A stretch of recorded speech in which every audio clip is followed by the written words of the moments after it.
Christina gagal ikut Paskibraka, begini respon dari BPIP. Badan Pembinaan Ideologi Pancasila atau BPIP angkat suara terkait tidak diberangkatkannya salah satu calon pasukan pengibar bendera pusaka atau Paskibraka Nasional 2021 dari Sulawesi Barat, yaitu Christina.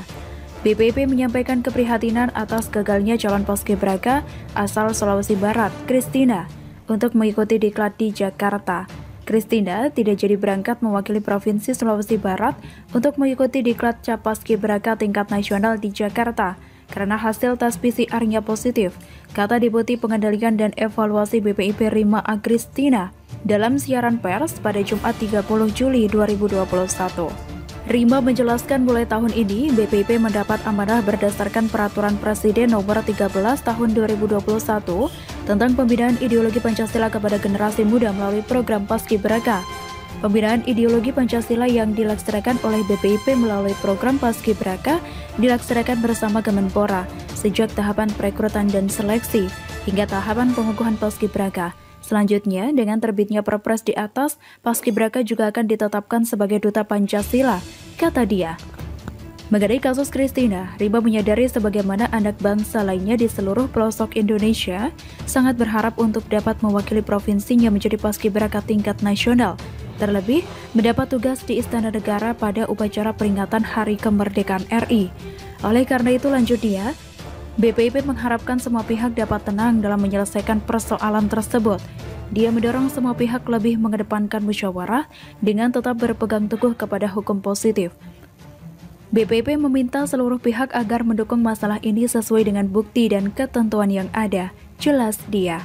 Di sisi lain, Rima meminta seluruh Paskibraka yang tengah menjalankan diklat dan bersiap untuk melaksanakan tugas pada upacara peringatan Hari Kemerdekaan RI tetap patuh menjalankan protokol pencegahan COVID-19. Kemenpora merespon beredarnya surat terbuka dari Melkisedek Takatio terkait dengan tidak diberangkatkannya salah satu calon pasukan pengibar bendera pusaka atau Paskibraka Nasional 2021 dari Sulawesi Barat. Calon Paskibra Nasional atau Capasnas itu bernama Christina. Christina tidak diberangkatkan menuju diklat Paskibraka Nasional di Jakarta karena hasil tes usap atau swab PCR positif COVID-19. Untuk itu, dia kemudian digantikan oleh Anggi Frisilia Tamuntuan. Perubahan nama itu menjadi polemik dan ramai di media sosial. Jokowi hancurkan panggung Anies, MotoGP versus Formula E. Ditulis oleh Anto Cahaya di Steward.com. Tahun 2022, Anies Baswedan bakal lengser, itu artinya kurang lebih setahun lagi, tepatnya di bulan Oktober 2022. Sejujurnya, selama 4 tahun memimpin DKI Jakarta, apa prestasi fenomenal Anies Baswedan? Jika sebatas prestasi soal administrasi, kepala daerah lain juga meraihnya bahkan banyak yang jauh istimewa. Anies sangat menyadari hal tersebut. Sebagai representasi lawan Jokowi yang didukung ormas, etnik tertentu, dan berkah gelombang pendukung Prabowo Subianto, membuat Anies bisa dikatakan sedikit memiliki bergaining yang lumayan kuat. Kendati tidak menjamin juga, sebab yang bersangkutan bukan orang partai. Jika tak ada partai yang melamar, ya habis sudah, dilupakan oleh masyarakat. Pendukungnya mau nangis-nangis di jalanan juga tak bakal membantu juga. Begitu sederhananya. Untuk itulah Anies berusaha mencari cara yang dipandang dahsyat. Apakah itu? Ajang Formula E adalah salah satu cara. Memang tak menjamin, tapi hitung-hitungannya masuk untuk menjaga namanya tetap moncer, masuk 3 besar bursa capres. Sebab ajang Formula E juga terselenggara, maka Jakarta menjadi tuan rumah hingga 5 tahun ke depan. Sebetulnya jika tidak ada penundaan, sedianya tahun 2020 sudah masuk jadwal sampai tahun 2024. Tapi apalah cor, tahun 2021 jadwal tertunda. Bahkan di jadwal resmi Formula E pada tahun 2022, Jakarta belum masuk jadwalnya. Hanya tertulis ada satu jadwal yang statusnya masih TBD, alias to be decide atau belum diputuskan. Jadwal balapan tersebut adalah untuk race tanggal 4 Juni. Dikutip dari Motorsport, tanggal tersebut disiapkan untuk Jakarta. Kami tidak bisa mengumumkan kenapa kami menaruh TBD pada tanggal tersebut. Tapi pada dasarnya kami punya kontrak untuk melakukannya di Jakarta, ucap pendiri sekaligus Direktur Kejuaraan Formula E, Alberto Longo.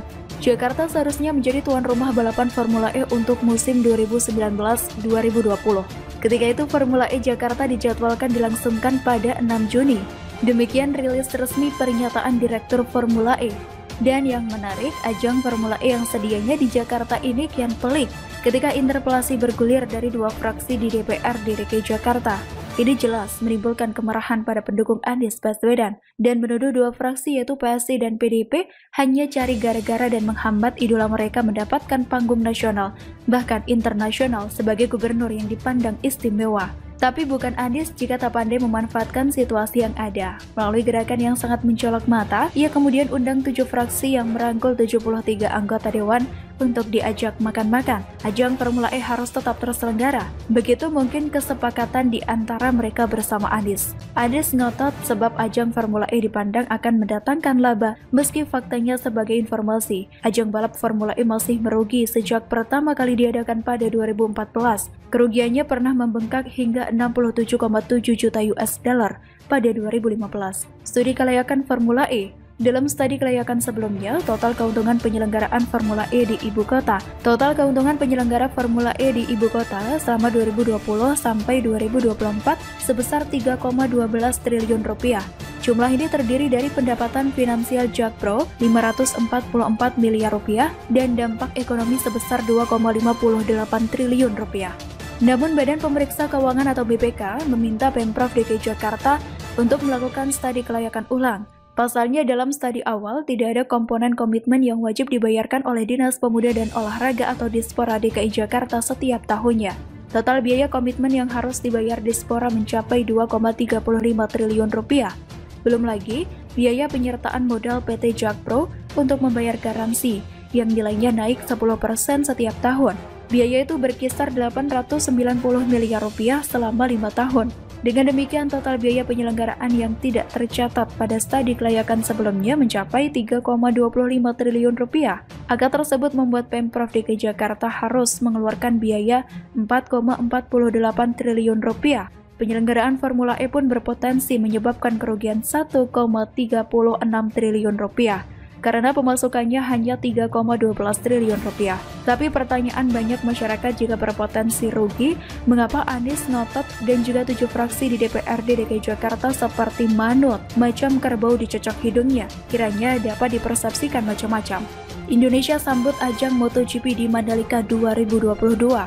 Di tengah polemik ajang Formula E yang berpotensi gagal, tapi juga dipaksakan terselenggara berpotensi rugi, tiba-tiba datang sebuah kabar tentang ajang Moto Grand Prix atau MotoGP, ajang kebut motor yang memiliki nilai jual lebih menjanjikan, meski hanya digunakan sebagai sesi tes tapi tetap saja menarik.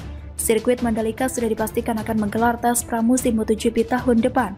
Namun tidak hanya itu, rentetan ajang balap motor hingga mobil pun direncanakan akan digelar di sirkuit kebanggaan Indonesia ini. Lanjut, beberapa bulan setelah ajang WSBK, sirkuit Mandalika akan kedatangan Marc Marquez, Fabio Quartararo, dan sejumlah pebalap MotoGP lain untuk melakukan tes pramusim. Tes pramusim MotoGP 2022 di sirkuit Mandalika ini rencananya akan digelar pada 11 hingga 13 Februari 2022. Meskipun Indonesia dipastikan mendapat jatah tes pramusim MotoGP 2022, sirkuit Mandalika hingga saat ini belum dipastikan akan masuk ke kalender balap MotoGP tahun depan, seiring belum dirilisnya jadwal resmi dari Dorna. Sebelum ke tes pramusim MotoGP 2022, agenda balap paling dekat yang akan dilangsungkan di sirkuit Mandalika adalah World SBK seri ke-13.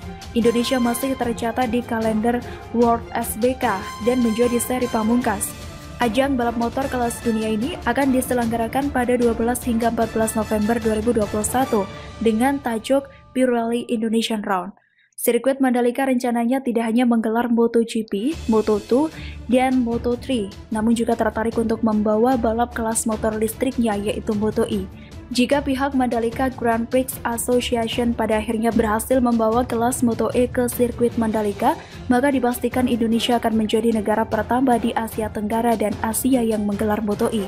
Tidak hanya Moto-E tapi juga berkesempatan untuk menyelenggarakan ajang Formula One.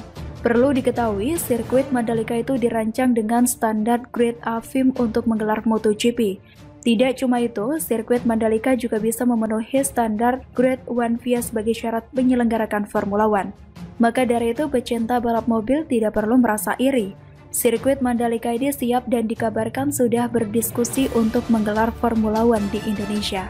Sebagai bahan informasi, Sirkuit Mandalika bisa dikatakan proyek yang menjadi salah satu andalan Presiden Jokowi di masa kepemimpinannya. Sirkuit Mandalika kini jadi bagian dari Distrik Olahraga dan Hiburan atau KEK Pariwisata The Mandalika Nusa Tenggara Barat.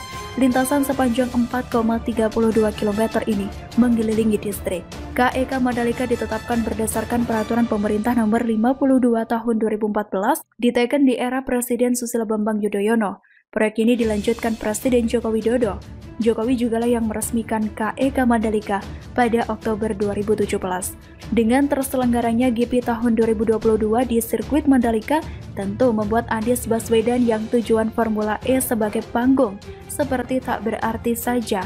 Pasalnya pada bulan Februari 2022, Marc Marquez, Fabio Quartararo, dan sejumlah pebalap MotoGP lain yang sudah familiar di telinga hadir di sirkuit Mandalika. Oh iya, pembalap Formula E ada yang hafal. Bagaimana menurut Anda? Demikian, salam.